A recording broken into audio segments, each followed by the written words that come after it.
With the era of remakes and remasters still going strong, and older franchises continuing to see a comeback, I mean, who would have thought in a million years that we would be seeing KO the Kangaroo or Klonoa again? They might not have been games I grew up playing, but they've always piqued my curiosity. I will say I did enjoy the Switch demo for Klonoa though. So with that said, Klonoa wasn't the only platformer series Bandai Namco decided to bring back after listening to the demand from fans, and also announced it during a Nintendo Direct, as Pac-Man World Re-Pac, yeah I know, pretty clever title, releases on all platforms next month on August 26th. I'm actually about a month late to discuss this because I've had a lot of things going on behind the scenes that kinda prevented me from covering this, so forgive me for how late this turned out to be. And for those who don't know, Pac-Man World was a game released all the way back in 1999 exclusively on the PS1,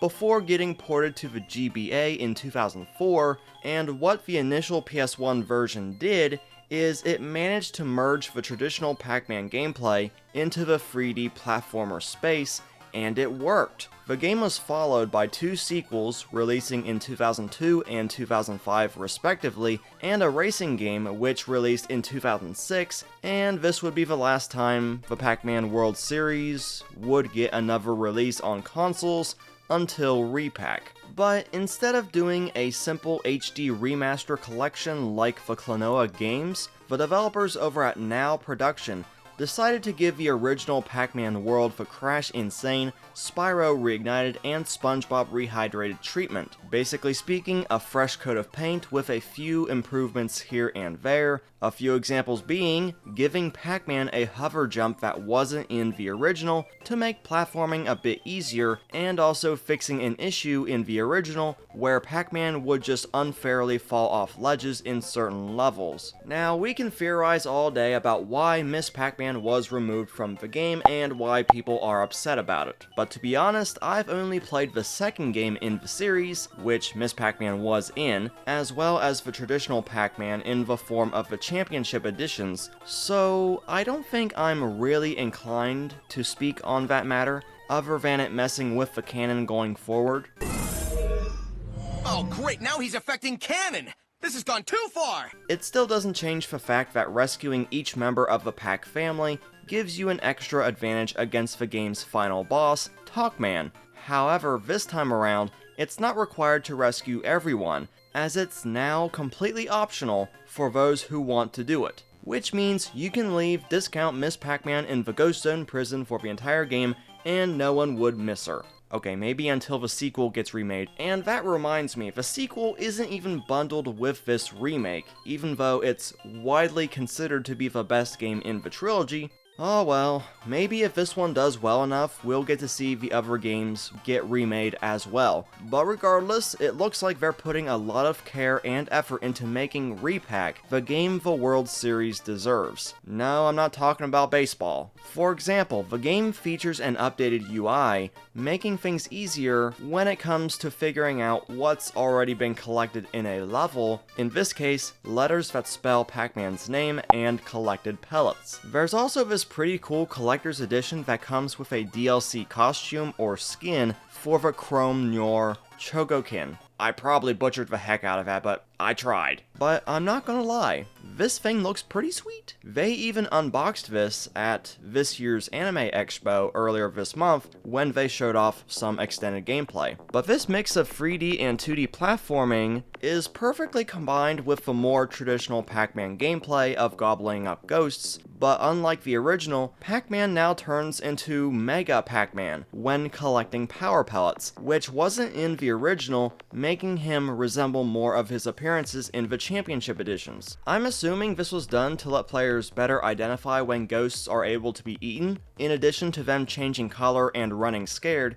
Guess we know what scares these guys more than Danny Phantom. Sorry, I couldn't resist the Danny Phantom references. The game also got a playable demo during San Diego Comic-Con last week, but there's still no word of a public demo being released as of yet, but knowing how things went with Klonoa, a public demo might be released on launch day. Either way, this game looks like it's going to be a lot of fun.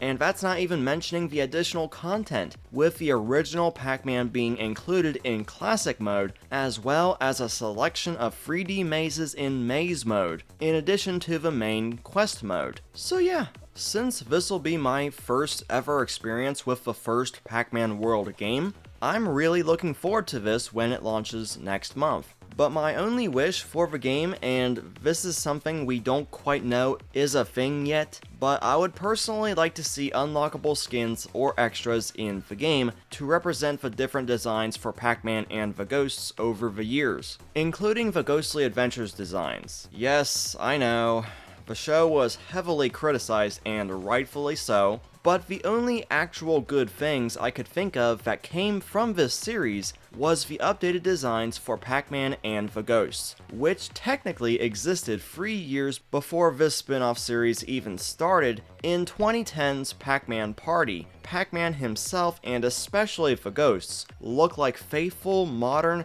and really good takes on the designs we had from World. And in the case of the games, it kinda serves as a successor of sorts to the World series. Again, not talking about baseball, but this spin-off series even went as far as giving the main 4 ghosts much more personality that fits with their roles in the game, and also making them a bit more identifiable other than Pinky being, well, pink. So maybe there'll be a fun extra in the game that allows us to change their appearances back and forth between the different versions, like how Championship Edition gives full customization to literally everything, including character styles. But there's also a few other things the Pac-Man World series could pull from Ghostly Adventures for future games after a possible remake of World 2, like Lord Betrayus. He was a pretty good, well-written, and hilarious villain, easily the best part about the show,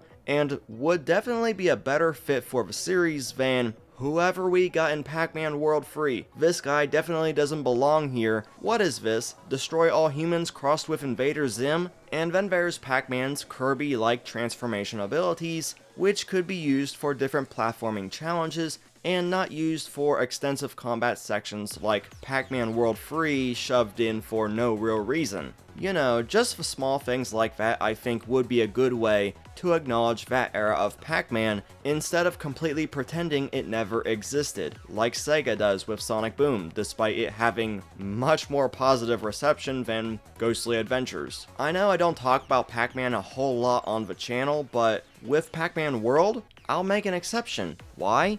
Because I'm an absolute sucker for 3D platformers, especially if said game is what spawned the sequel I grew up playing. So in my eyes, the more 3D platformers, the better. But anyways guys, that's going to be about it for today's video. As always, what do you think of Pac-Man World Re-Pac so far? And will you be picking the game up when it releases? If you have any questions or anything of the sort, please be sure to leave them all down in the comments section below. And once again, I've been Blue Knight. Thank you guys so much for watching and for the constant support. I'll see you guys back here next time.